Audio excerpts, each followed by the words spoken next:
Hello foodies, welcome to Stav's kitchen.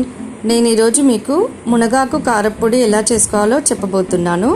దానికోసం ముందుగా మినప్పప్పు, శనగపప్పు, ధనియాలు, జీలకర్ర, ఎండుమిర్చి, వెల్లుల్లిపాయ ఇవన్నీ రెడీగా పెట్టుకోవాలండి.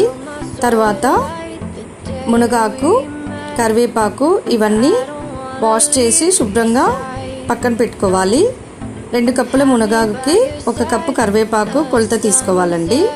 తర్వాత స్టవ్ ఆన్ చేసి ప్యాన్ పెట్టుకొని ఆయిల్ వేసి హీట్ అయ్యాక శనగపప్పు కొంచెం దూరగా వేయించాలండి.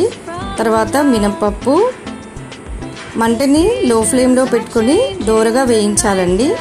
తర్వాత ధనియాలు అవి కూడా వేసి దూరగా వేయించాలండి. తర్వాత జీలకర్ర కూడా వేసి వేయించాలండి. తర్వాత వెల్లుల్లిపాయలు కూడా వేసి కొంచెం దూరగా ఫ్రై అయ్యే వరకు వేయించాలండి. చూడండి, ఇలా కొంచెం కలర్ చేంజ్ అయ్యే వరకు వేయించాలి.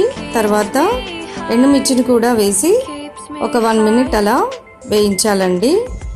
తర్వాత ముందుగా శుభ్రం చేసి పెట్టుకున్న కరివేపాకుని దీంట్లో వేసి లో ఫ్లేమ్లో పెట్టుకుని ఇలా కరివేపాకుని వేయిస్తూ ఉండాలండి.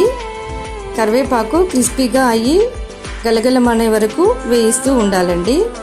తర్వాత ముందుగా శుభ్రం చేసి పెట్టుకున్న మునగాకును కూడా దీంట్లో వేసుకొని మంటని లో ఫ్లేమ్లో పెట్టుకొని స్లోగా ఇలా వేయిస్తూ ఉండాలండి. ఇది కూడా క్రిస్పీగా అయ్యే వరకు ఇలా వేయిస్తూ ఉండాలండి. చూడండి, దీంట్లో కొంచెం చింతపండు కూడా ఒక 2 రెమ్మలు అలా వేసుకోవాలండి. తర్వాత మొత్తం అంతా కలిపి ఇలా ఫ్రై చేయాలి. తర్వాత వీటన్నింటినీ చల్లార్చుకోవాలండి. ప్లేట్లో వేసి వీటన్నింటినీ చల్లారాక ఒక మిక్సర్ జార్లో ముందుగా పప్పులు, మిరపకాయలు ఇవన్నీ వేసి మిక్సర్ జార్లో కోర్సుగా ఇలా మిక్సీ చేయాలండి. తర్వాత కరివేపాకు, మునగాకు ఈ రెండింటిని కూడా అందులో మిక్సర్ జార్లో యాడ్ చేసుకుని వీటన్నింటిని కూడా ఫైన్గా ఇలా పౌడర్ లాగా కోర్స్గా చేయాలండి. అంతే అండి, మునగాకు కారప్పొడి రెడీ.